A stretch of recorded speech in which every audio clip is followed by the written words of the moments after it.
A woman is in custody after allegedly plotting to kill the president of Ukraine. Her name has not yet been released. She was allegedly passing information to Russian forces regarding President Volodymyr Zelensky's locations and planning to share that information with Russia for a massive airstrike in the region.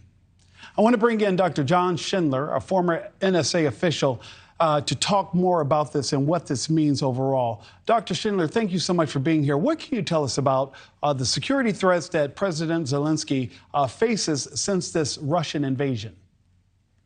Thanks for having me. It's very serious. The Russian intelligence services have plotted to kill President Zelensky multiple times.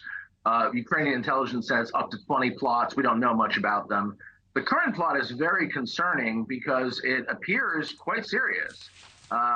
In fact, in Russia, there's been a lot of criticism of Putin, President Putin, for not assassinating President Zelensky, strangely enough. And this appears to be a Russian attempt by Russian military intelligence to do this.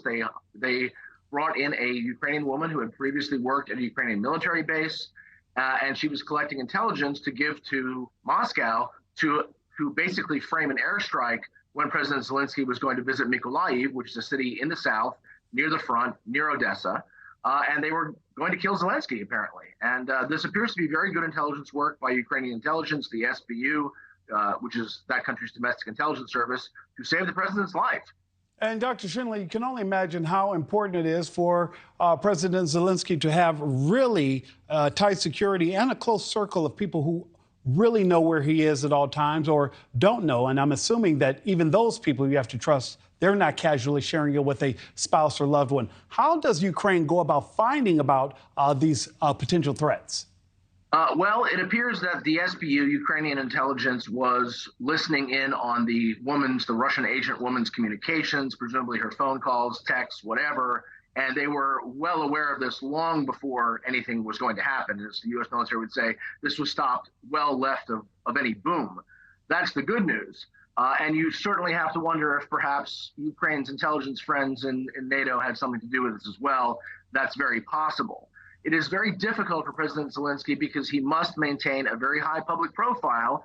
That's integral to Ukraine's, frankly, propaganda strategy to maintain Western support. But there's always the risk of assassination or targeted killing, basically, as was stopped here. Dr. Schindler, that was definitely my next question. Is it necessary for President Zelensky to maintain that public profile? We've seen him appear, here in the United States. We've seen him speak to other world leaders. In fact, I think we can agree that we see him much more than we see Putin make public appearances. Yeah. And we see Zelensky, in his camo and in his fatigues, and he's very there and he's very present, almost as if it's a middle finger to Russia. Yeah, I mean, look, the propaganda strategy, propaganda is not a bad word. Ukraine is a country under attack. Their propaganda strategy is heavily focused on President Zelensky himself as sort of this Churchillian symbol of Ukraine's resistance, which I think works very well, frankly, for Ukraine on the whole. There's always a downside to that. What happens if President Zelensky is in fact assassinated? That would be an utter catastrophe.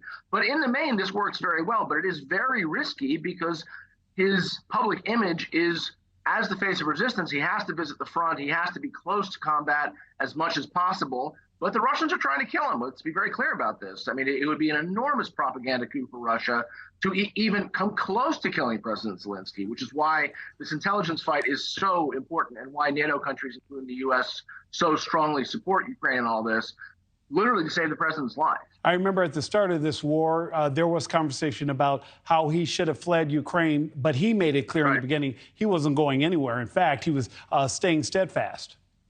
Yes, I mean, as you said, I don't need a ride. I need ammunition. Yeah. I mean, he has made, this is his brand, whether you love him or hate him, and most of the West loves him more than hates him. Zelensky has made this the core part of his identity, I think very successfully on the whole. I think Ukrainian messaging sometimes goes a little bit off the rails on the margins, but the essential message, I am the resistance, is very effective in the West. There's no getting around it, which is why Russia wants to kill him. Let's be very blunt about it. Dr. Schindler, thank you so much for joining us this morning.